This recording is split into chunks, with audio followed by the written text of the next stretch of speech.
Yeah, a lot of people have been asking about Allegiant 426, and a lot of it has to do with my first concern about it, which has to do with the way that it's being represented in the media, because so many of the headlines are saying, Allegiant aircraft almost runs out of fuel, and there are a lot of details that we still don't know, but there's no way that that is possible. The implication that there were 3 or 4 minutes of fuel remaining on the aircraft is absurd and it's ridiculous. That would not be the case. An emergency was not declared, and uh, if there were that serious of a fuel situation, they would have declared an emergency much sooner than that. So that's really my first issue. So anyone who thinks that there was this grave danger to the aircraft, no, there wasn't. Was there a safety concern? Yes, from a regulatory perspective, based on what the requirements are for fuel that you're supposed to have on an aircraft, and from a planning perspective. A lot of the confusion came because people heard the term bingo fuel and don't know what bingo means. And instead of researching that, they just kind of thought that bingo meant zero or something, which is really unfortunate. Bingo fuel means, first of all, it's a slang term. It's not really supposed to be in the airline world. So when a pilot says that to traffic control, it doesn't mean anything. It doesn't necessarily convey what his or her fuel situation is. So bingo refers to the minimum amount of fuel that the aircraft has in order to make it either to their destination or to an alternate airport. It's just like a decision point where we have X amount of fuel and we need to go somewhere. We can't sit in this holding pattern. We've got to move now, or else we won't have enough gas to make it to somewhere, or declare an emergency, or dip into our fuel reserve. So when a flight is being planned, from a regulatory perspective, federal aviation regulation requires that an aircraft have enough fuel to make it to the destination, the most distant alternate, and in this case, it doesn't seem that the aircraft had an alternate airport planned, which is totally fine. There are certain requirements, mostly weather, that determine whether or not an alternate needs to be added. And it doesn't seem that one was added here, or else they probably wouldn't have been in this situation to begin with.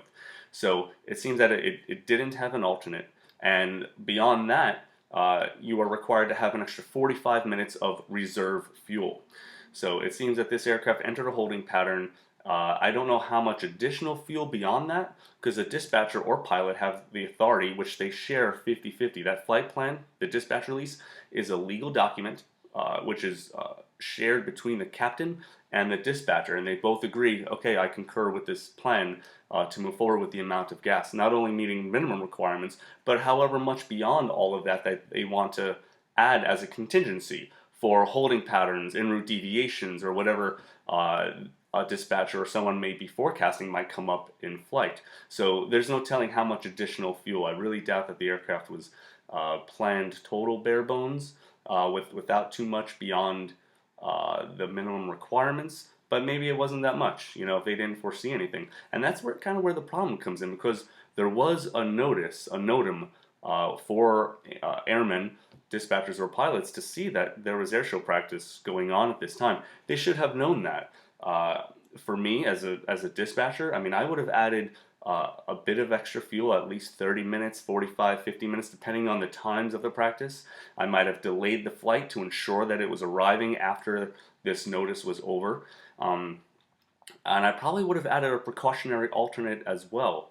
And that's just me. The next dispatcher may handle that differently. And maybe, hey, I could be, being an armchair quarterback, because maybe if I was in that situation, maybe I may perform differently. I don't know. I would be very surprised though to put myself in that situation, to where I would put an aircraft in that situation and a captain as well. So I think there's just a planning issue here.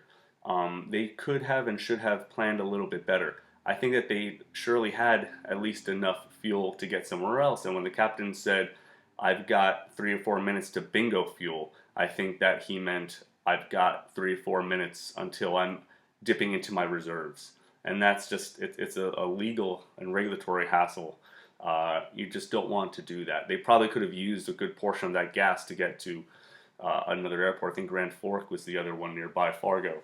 But it just sounds like the planning wasn't that great. But I think the reason that we're seeing it all over the media these days is because there's ATC recording of it, and because of some of the headlines that are implying that the aircraft almost ran out of fuel, which is nearly impossible to do unless there's a hole in the tank and they're just dripping gas out of it. There are way too many airports in the United States for an aircraft to get so low on fuel that they just can't get to any airport.